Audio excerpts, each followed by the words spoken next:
Bienvenidos a un video más de Ángeles en la Oscuridad. En nuestra edición de febrero te traemos un relato especial para que vivas un 14 de febrero lleno de misterio y terror. Hay una leyenda urbana que dice que el amor verdadero nunca muere. Bueno, esta historia va a hacer que pienses 2 veces acerca de eso. Ponte cómodo o cómoda, que estás por sumergirte en el misterio de Ángeles en la Oscuridad.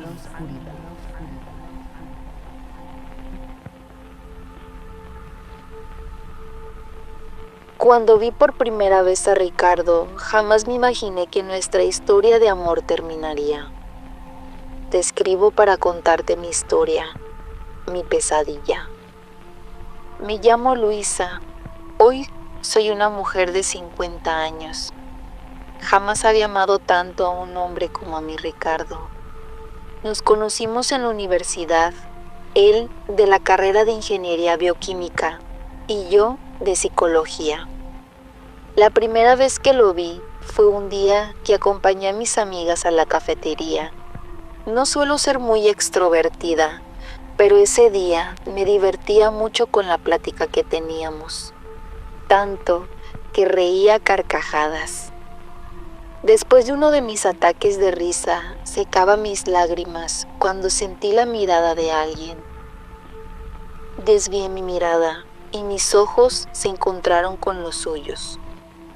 Un chico de 1,90, tez morena clara, un cuerpo ejercitado que no se notaba a simple vista por su ropa holgada deportiva, con cabello ondulado y ojos verdes, cara ovalada y facciones un poco femeninas. Fue como ver a un ángel. Se me fue el aire cuando vi que sonreía.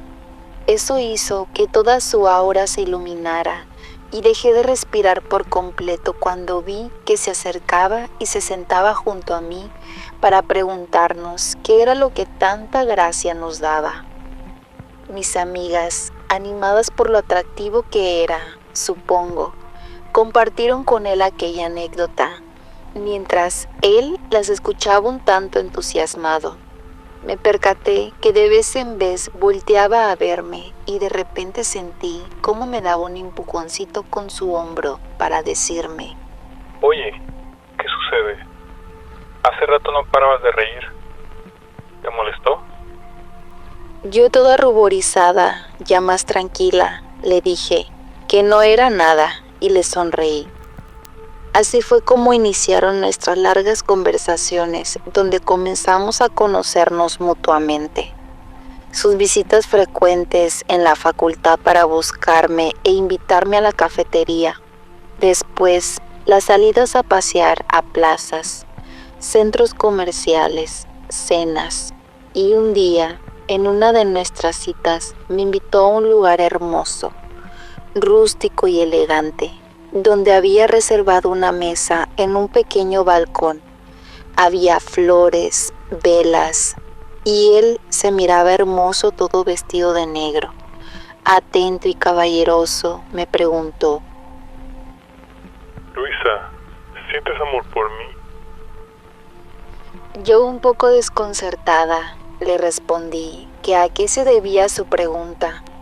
Él me dijo que quería proponerme algo, pero que primero tenía que responderle. Me quedé callada y pensé: claro que lo amo. ¿Cómo no podría amar a un hombre que es atento conmigo, amable, cariñoso, detallista, comprensivo, al que consideraba simplemente perfecto? Volteé a verlo y respondí: sí. Él sonrió cálido, tomó mi mano y me pidió que fuera su novia. Después de esa noche me sentí la mujer más afortunada del mundo. La forma en que nos sumábamos, el deseo, la pasión y la dedicación con que construimos nuestra relación hizo que yo diera por hecho toda mi vida a su lado. Nada me preparó para el sufrimiento que me esperaba. Íbamos a cumplir 1 año de relación cuando todo ocurrió. Esa noche me vestí de lo más hermosa para la ocasión. El plan era que él pasaría a recogerme a las 7 p.m. a mi casa en el auto que sus padres le prestaban de vez en cuando. Dieron las 7 y no llegaba. Yo esperé hasta dar las 8.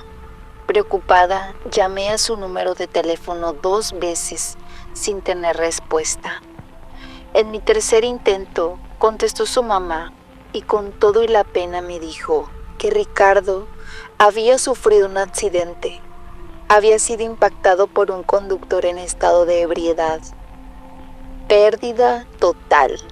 Fueron las palabras que retumbaron en mi cabeza, seguidas de terapia intensiva. Rápidamente le pedí a mis padres que me llevaran al hospital. Les expliqué lo que había ocurrido y ellos preocupados accedieron. Me sentía aturdida, preocupada, desesperada por estar a su lado. Al llegar al hospital, llegamos a la sala de emergencias, donde nos encontramos a los padres de Ricardo. Vi cómo un médico se acercó a ellos y luego cómo la mamá de Ricardo se desplomaba en llanto. En ese momento, todo mi ser reaccionó y decía: No puede ser, no puede ser.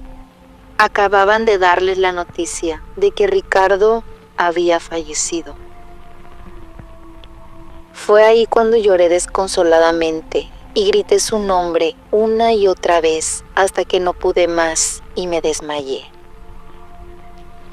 Desperté en una camilla del hospital, donde una enfermera me daba los primeros auxilios. Al ver que desperté, me dijo que no me levantara todavía y que llamaría a mis padres. Jamás olvidaré las palabras que me dijo.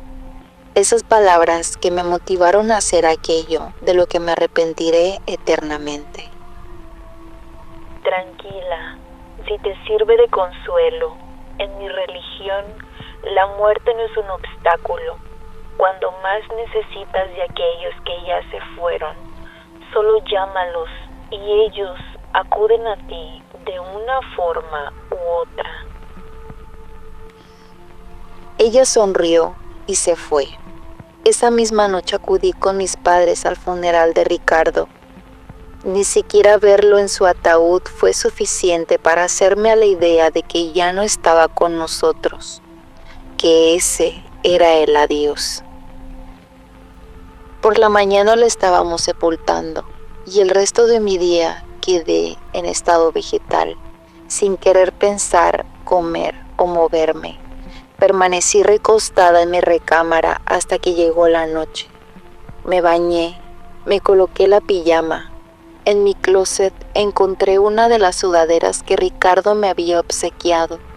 La abracé y me senté frente a mi tocador, donde comencé a ver nuestras fotos, nuestros recuerdos.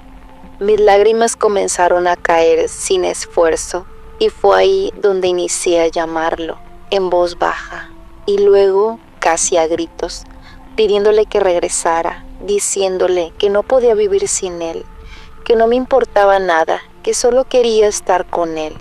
Y así hasta que me quedé dormida repitiendo su nombre una y otra vez en mi cabeza.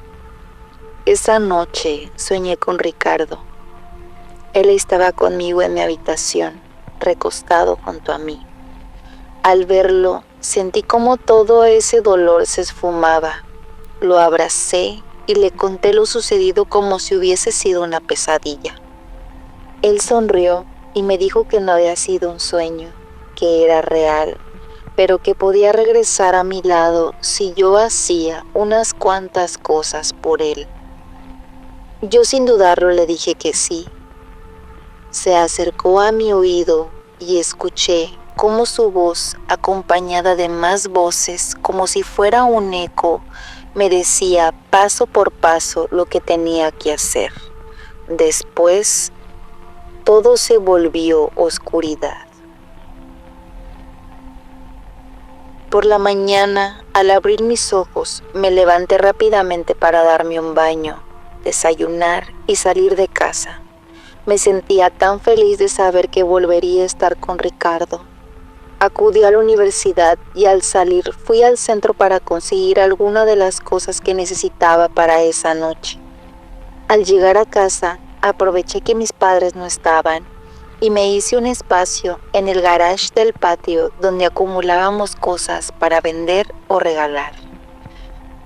Paso 1. Un cuerpo donde habitar.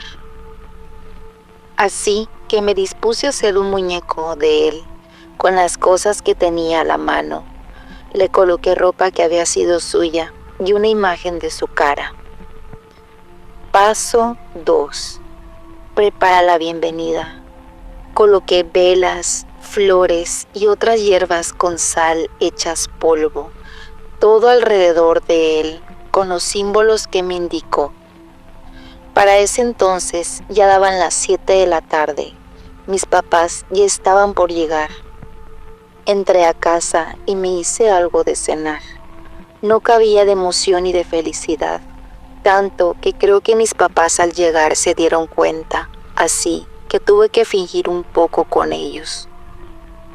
Después de cenar fui a mi habitación y esperé. Paso 3. Espera la hora correcta. Tenía que esperar las 3:33 de la madrugada para llamarlo como me había pedido. Salí un poco antes al garage, con mucho cuidado de no despertar a mis padres. Encendí las velas y sahumé con unas hierbas. Todo estaba casi listo. Paso 4. Sangre de mi amada. Tomé un pequeño cuchillo e hice una herida en mi mano. Comencé a llamarlo. Recuerdo aquellas emociones, la felicidad, el éxtasis de pensar que estaríamos juntos por siempre, que volvería a estar entre mis brazos. Repetía su nombre una y otra vez pidiéndole que viniera a mí, exigiéndole que me abrazara para siempre, recordándole que lo amaba con todo mi ser, que yo no era nada sin él. Cerré un momento mis ojos y sentí cómo un calor recorría mi cuerpo, seguido de la voz de Ricardo con esas voces de fondo haciéndole eco, que me decía: Luisa, ¿sientes amor por mí? Y grité feliz: sí. Te lo repito, nada me preparó para todo esto. Yo solo quería a Ricardo conmigo. Con lágrimas en los ojos te escribo. No te imaginas lo arrepentida que estoy de todo aquello. Al abrir mis ojos, vi frente a mí un Ricardo diferente. Escuché una voz que ya no se parecía del todo a la de él. Empezó a mostrar un comportamiento extraño. Sus ojos se volvieron rojos y sin vida. A la luz de las velas su cara se miraba un poco deformada, tenebrosa. Se acercó a mí lentamente. Luisa, decía, pero ya no era su voz, sino una más profunda, acompañada de más voces de fondo. ven a mí, Luisa. Entrega tu vida a mí. Quítate la vida, Luisa. Y sé mía. Aquella imagen se tatuó en mi mente. Era un ser del inframundo.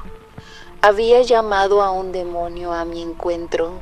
Un olor nauseabundo invadió todo el lugar. Aterrada y paralizada, mi cuerpo comenzó a temblar fuertemente. Mis lágrimas comenzaron a salir cuando acercó su rostro al mío y al abrir su boca dejó ver unos enormes dientes afilados. Y un enorme grito de terror salió desde lo más profundo de mi ser y perdí la conciencia. Cuando desperté, estaba en mi habitación, recostada en la cama. Aún no había amanecido. Confundida pensé: todo fue un sueño. Observé mi mano y la herida del pacto estaba ahí. El miedo y el pánico me invadió y de repente Una risa profunda y diabólica retumbó en la habitación. Luisa, eres mía. Tu alma es mía. Frente a mí, una sombra más oscura que la penumbra de la habitación apareció poco a poco formando la silueta de aquella cosa que se parecía a mi Ricardo. Me mostró sus dientes y se lanzó hacia mí tomándome del cuello, sofocándome. ¿Moriré así entonces? ¿Qué fue lo que hice, Dios? Ayúdame. Pensé. En un instante desapareció. Mis padres entraron en la habitación. Tomé una gran bocanada de aire. Después salté de la cama para lanzarme a los brazos de mi madre. Lloraba desconsoladamente y mis padres me preguntaban insistentemente qué era lo que ocurría. Yo desconsolada les decía que había hecho una estupidez, que no me dejaran sola, que tenía miedo. Mi padre me tomó en sus brazos y me llevaron a su habitación. Me colocó en medio de ellos dos. Mi madre tomó su rosario y comenzó a rezar. Solo así pude sentir un poco de paz y concilié el sueño por unas horas. Por la mañana mi padre salió a trabajar y mi madre había pedido el día libre. Era obvio que quería hablar conmigo. Nos sentamos en el comedor. Ella se hizo un café y a mí un té para los nervios. Con esa confianza que le tenía a mi madre, le conté todo, absolutamente todo. Mi madre seria añadió que por la noche había soñado cómo yo caía en una especie de arena movediza. Ella intentaba correr hacia mí para ayudarme, pero no se acercaba ni un poco por más que se esforzaba. Observó cómo poco a poco me hundía en ese lodo oscuro hasta que desaparecía en él. De un sobresalto despertó y vio que mi padre se incorporaba de la cama. Se escuchaban unos fuertes golpes que provenían de mi habitación y rápidamente salieron a ver. Cuando entraron a mi cuarto, los dos alcanzaron a ver asombrados cómo mi cama brincaba provocando aquellos golpes. Si no hubiese sido por aquello, estoy segura que no me hubieran creído nada. Esa misma tarde, mi madre me llevó a la parroquia donde ella acudía a los seminarios de oración los fines de semana. Había una monja que decían trataba los casos especiales de enfermedad. Ella tenía un don a lo que ahora sé. Al llegar a la parroquia sentí un dolor punzante en mi cabeza. Cada paso que daba, ese dolor se hacía más agudo, nublándome la vista. Escuchaba la voz de mi madre preguntándome qué me pasaba y de cómo pedía ayuda. De repente vi entre lo borroso de mi vista aquella sombra diabólica de lo que se hacía pasar por Ricardo y escuché claramente cómo se burlaba de mí. Eres mía por la eternidad. No sentirás más dolor. Yo gritaba que me dejara en paz, que se fuera. Sentí como un líquido salía de mis oídos y de mi nariz que no me dejaba respirar. Fue entonces cuando sentí como unos brazos me sostenían. Supongo, me introdujeron a la parroquia. Yo perdí el conocimiento debido al dolor intenso. Al despertar, vi el rostro de una señora mayor. Con solo verla hizo que sintiera tanta paz. Me dijo: Ricardo siempre vivirá en tu corazón, así como lo hace Dios. Pero ese amor fue escuchado por quien no debía ser llamado. Lamentablemente no hay forma de alejarlo. Tú lo trajiste aquí y ahora es uno contigo, Luisa. Respondí. ¿Y qué puedo hacer, madre? Pídele a Dios con ese mismo amor y fervor que le pediste a Él para que te libere y sea Él el que reine y viva en ti. Dejé la psicología y ahora entrego mi vida a Dios. De vez en cuando lo veo en sueños y me recuerda que Él me estará esperando hasta el día de mi muerte. Moraleja: a veces el amor verdadero debería dejarse descansar en paz. Si te gustó, regálanos manita arriba, suscríbete, activa la campanita de notificaciones y déjanos tu comentario, tus historias y sugerencias. No olvides compartir este video a más ángeles que amen el terror. Te damos las gracias por estar aquí y nos vemos en nuestra próxima entrega con más terror de Ángeles en la Oscuridad.